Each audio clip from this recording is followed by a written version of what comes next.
Hello guys, Robot1 here, coming at you with a new Yu-Gi-Oh video. And today's Yu-Gi-Oh video is going to be my updated Pendulum Magician deck profile. Now, in the latest ban list, we lost quite a few things. We lost Astrograph and we lost Starving Venom. Didn't really care too much about the Astrograph, but something I did find was Starving Venom was quite a big hit. While testing this deck out a lot, while trying to figure out ratios and what I'd like to see with the deck, and it was really it was annoying to see that we lost all of this just because of one deck. Or just because we lost Starving Venom, and that took away a lot of power from the deck, which was really annoying. It took away its ability to keep on using Electromite's effect. It took away the ability to just go for piercing damage, which was really powerful in this deck. It really did help go for game a lot of the time.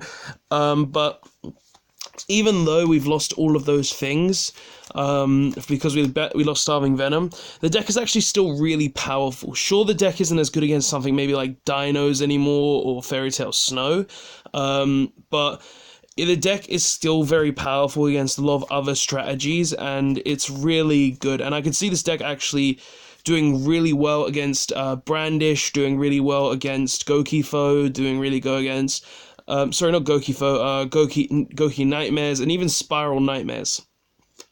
But yeah, so this is the new build I have. It works really well for what I've done to it and how I've built it.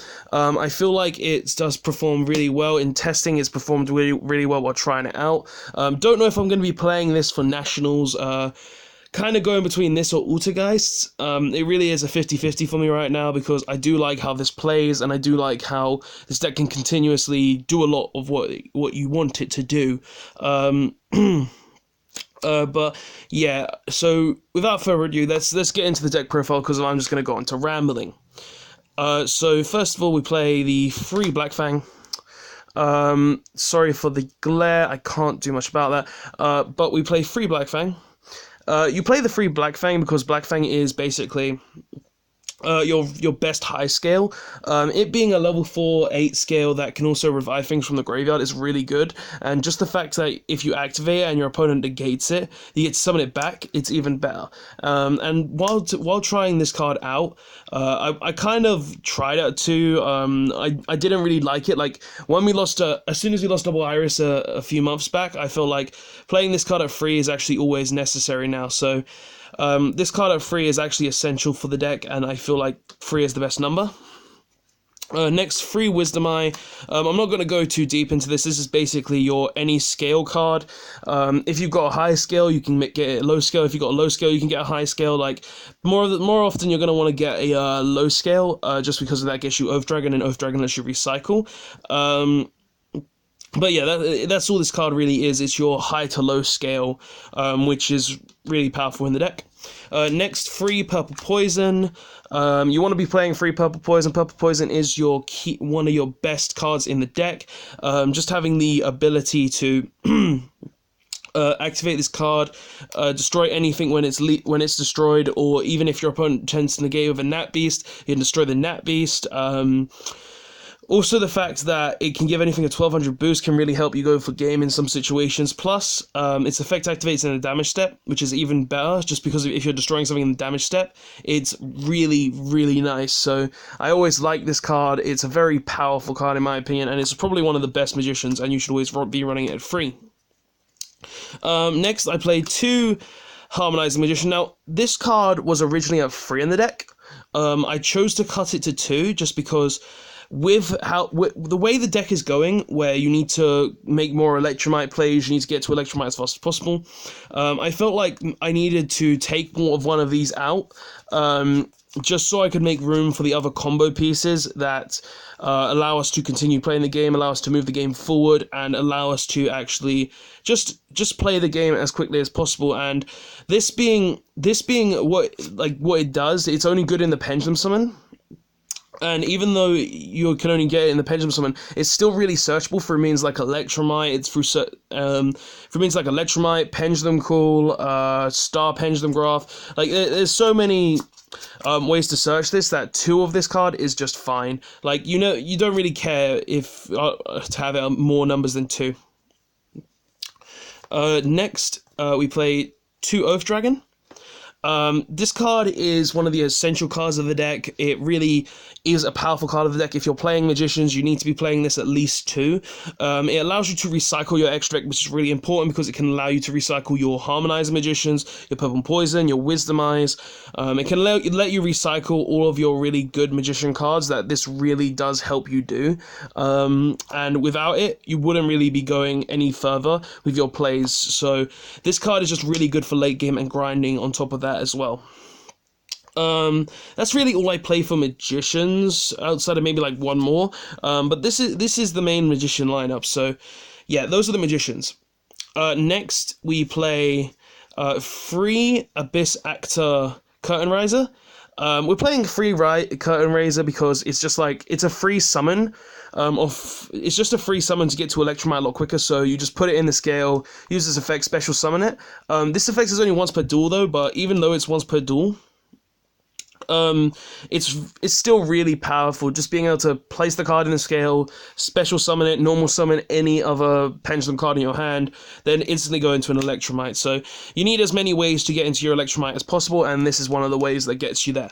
Plus it's a level 4, giving you all your rank 4 plays. Next we play the 3 Chronograph and the 1 Time Gazer. Clearly we're playing this just because it gives us the option to have another way to get to Electromite, being able to just activate Chronograph in the scale, destroy itself, summon Time Gazer. Essentially the same reason why you played Astrograph, but a lot weaker obviously. Like, you played both, but these 2 cards are really important. This has utility outside of Chronograph as well with Harmonized Magician, which I'll get into later. But yeah, this is just more ways to turbo into your Electromite. 2 Supreme King Dragon Darkworm and 1 Supreme King Gate 0. I feel like the best ratio for this is 2-1. I never liked this card at more than 2. I felt like it was bricky at more than 2, so I decided to keep it at 1. It was too bricky at 3, so I decided to keep this card at 2. And this card, if you draw this card, you actually hate yourself, and it's just a garnet. That's all. It's only there to be able to be Pendulum Summon to use for an Electromite, or just place in scale to be able to just get your Electromite effect off if you use your Pendulum Call. Like, that's all it's for. You don't use it for anything else, literally. Like, maybe discard fodder, but outside of that, nah, not really using it for anything else. That's all the Pendulum cards. Like, I feel like the Pendulum ratio in the deck is very good. We're not playing the Mythical Beast engine purely because I feel like the Mythical Beast engine is too bricky, where if you draw a Jackal and you don't draw a Cerberus, you can't really play the game. Or if you open some really bad Jackal hand, where you're opening double both your Garnet Jackals and your Cerberus. I just feel like Jackal is more of a Cerberus. The Cerberus engine is more of a brick. And looking at what the testing has said, if you get ashed, you'll kind of just pass turn. If you get ogred, you'll pass turn. The Mythical Beast engine is just more of a brick in my opinion, and this, I felt like just playing the engines like this, where you play the Curtain Raiser, the Chronographs, and the Darkworm engine, I felt like those were the best engines to play in the long run, alongside the Magician engines. So these are the best Pendulum cards. I feel like the Magician in the Mythical Beast engine was just too bricky in the long run with testing. So yeah, those are all the Pendulum cards. For hand traps, we just play the 2 Ash Blossom because it's Ash Blossom, you got to play it, and 3 Ogre. Now, honestly, Ogre is 50-50 for me right now. It helps against matchups such as Spiral, Goki, the Mirror Match, any deck, anything that uses face-up cards, effects, but it also is not really good against Brandish. If they use Kagari, and they used a Honeybit instead of a Ray to make the Link monster, then this card can be really good because it just clears the Kagari, meaning that they don't have anything in the graveyard, meaning they don't have any Link monster to be able to go into the the Shira one, the Shizuku, but outside of that, it really doesn't do anything against Brandish, but against stuff like Altergeist with the Trap card, against like Goki, against anything like that, I feel like this card is still really powerful, so that's why I'm kind of still playing out free in Magicians. Like, you could easily change this out for Droll and Lockbird, but I feel like Droll and Lockbird doesn't really do a lot outside of like Brandish. Like, it does a bit against like Goki and it does a bit against Spiral, but it doesn't do as much as I would like it to do. So I decided to go with this lineup instead of the Droll and Lockbirds. But yeah, these could honestly just be changed to Droll and Lockbirds or a third Ash Blossom and 2 Drolls, but this is just my opinion on ratio for hand traps. But yeah, those are all the hand traps to play. That's all the monsters as well. Like, I'm playing a pretty solid monster lineup, I think. As I said, the Mythical Beast Engine, I think, is a bit too bricky. So I chose not to play it at all or try it. Like, I tried it. It bricked me every time, so I just decided, yeah, I'm not going to bother with this engine. But yeah. This is the build that I like the most so far. It does work a lot, and I might play at Nationals, like I said, but let's carry on anyway, because I'm kind of going on a bit of a ramble, so let's go into the spells. So for the beginning spells, we play 3 Duelist Alliance.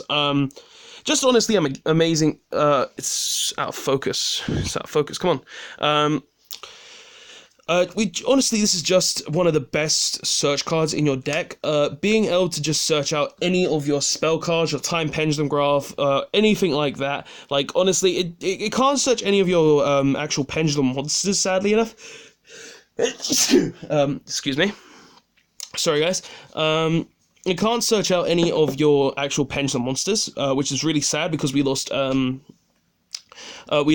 Double Iris a few months back, but the fact that this is actually able to search out stuff like your Star Pendulum Graph, Time Pendulum Graph, Pendulum Call, anything that has Pendulum in its name, really does help the consistency of the deck, getting you to areas where you need to be to actually play. So this card at 3 is actually a lot more powerful now, especially seeing as we've lost Astrograph Sorcerer. We need a lot more ways to boost the consistency of the deck, and I felt like 3 Duelist Alliance was one of the best ways to actually increase the consistency of the deck. So 3 Duelist Alliance, 2 Pendulum Core, obviously targets for Duelist Alliance. Being able to search your Magicians is really good.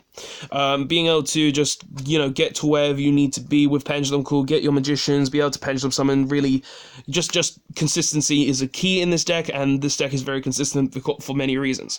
2 Pot of Desires, honestly, if you want to play 40 cards, I would say don't bother playing this card. It's only here because the fact that you're playing so many free offs, you don't care. Like, honestly, you just don't care if you lose any of those free offs. So I felt like just being able to get the extra +1, and then banishing 10 was fine, just because you're getting the +1 in the long run, and it allows you to get to where you need to be. So, Neg 9, +1, whatever you think, but just having that extra card is very useful in the Magician deck, so Pot of Desires helps. 2 Cosmic Cyclone. I'm playing 2 Cosmic Cyclone in Magicians just because I feel like with Autogeist running around, I wanted to have like a contingency plan for stuff like Imperial Order or Anti-Spell, and this being a quick play spell card really does help being able to banish it. Like, and I know MST is kind of better now just because with True Draco have kind of died off. You don't really care about True Draco anymore. But honestly, I feel like because of like decks like Autogeist that are able to recycle their traps, decks like just decks like that in general that are able to recycle their stuff is really annoying. So I feel like playing Cosmic Cyclone over the MSTs would be better in this situation. But honestly, these could be changed for MSTs very easily. So don't worry if you're a budget player, like you can easily change these to MSTs. It's fine. Now for just one-offs, we play 1-star Pendulum Graph. Boosting consistency in the deck, you need to boost consistency as much as possible now. So I decided to play 1-time Pendulum Graph. It does help. honestly, it does. Like, just being able to search this with Duelist Alliance, get your pet, like, use a Wisdom Eye, search a Harmonizing, and still have a scale, it really does help. It really does help in that regard. Plus, if you're linking off to Electromite, you can just activate this, search anything if you used a Magician, so it really just does help self-replace cards. 1 Dragon Shrine, 1 Foolish Burial for the Dark Worm engine. Obvious reasons, gets me to Electromite a lot quicker. And 1 Raigeki for the last one of, the one of Spell. Just board wipe. This deck can FTK, OTK really easily, so you just want to board wipe as quick as possible. So, yeah. That's all the spells, and obviously for the last card, we play 1 Time Pendulum Graph.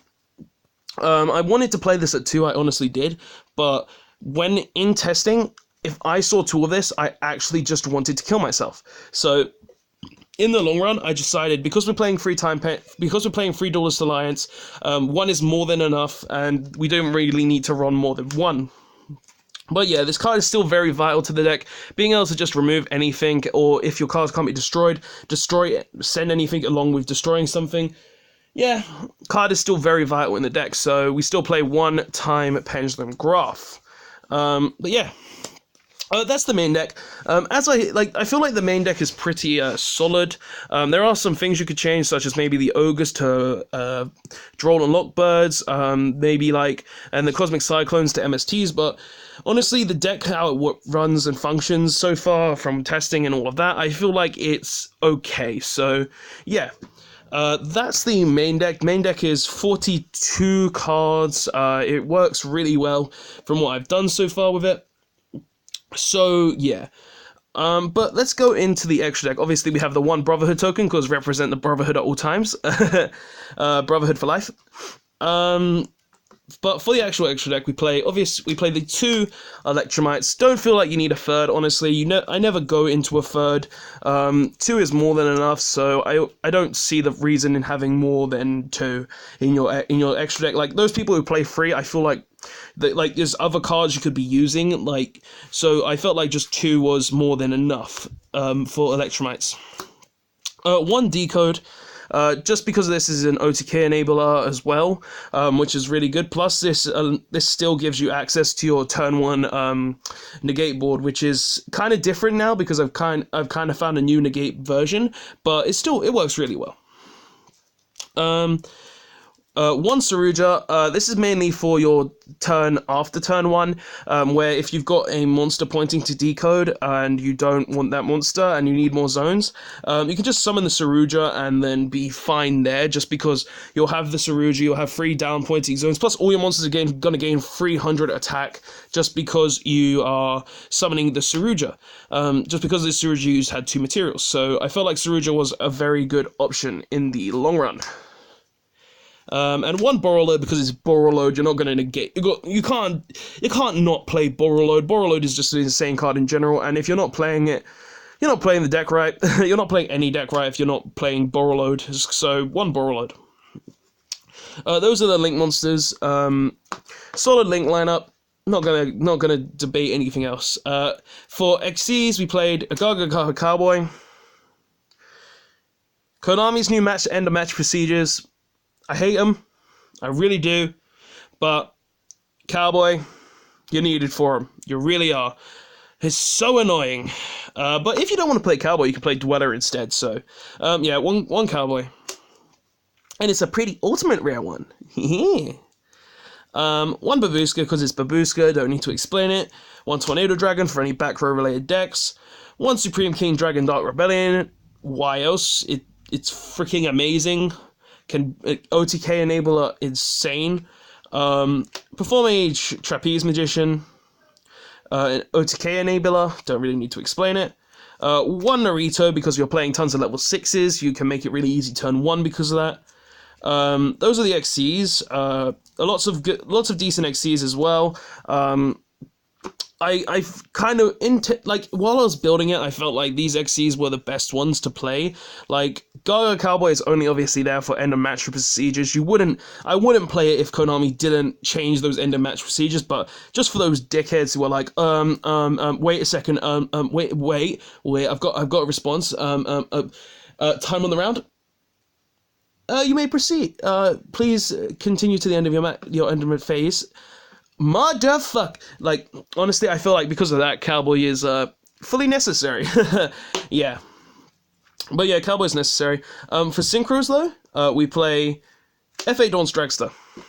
Now, you're probably wondering, why in God's name are you running a level 7 synchro in a deck that plays majority level 4 monsters and all your synchros are really good? Like, why are you doing this? Well, the reason I'm playing F8 Dawn's Dragster is because we actually do play one level 3, and that is Time Gazer Magician. And while testing, I found that if you summon a Dawn Dragster with a Norito, it was almost as strong as a Vortex Norito board. A Vortex Norito board.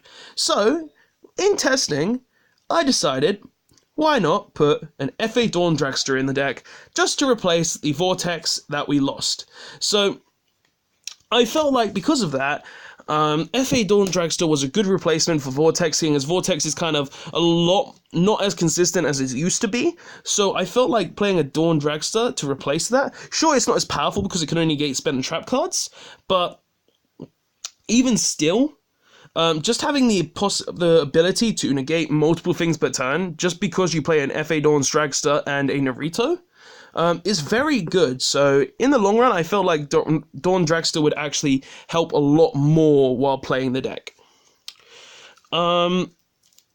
Raigeki.monster. Yeah, just a Raigeki. Just a Supreme King Dragon Clearwing because it's a Raigeki. 1 Omega. Put this back in because obviously we lost the whole Astrograph loop, so I felt like this, if we can't go into our FA, if we can't go into any of our really powerful plays, we might as well just end with a Norito and a Omega. So this card is still really powerful. And 1 Ignista, because it's Ignista, I'm not going to go into it, it's Ignista. But yeah, that's the deck profile. Now, the deck profile, the deck in general, I feel is really good. In testing, it's been performing really well, so I thought I'd show you this updated version. Even though we've lost Astrograph, the deck is still really powerful.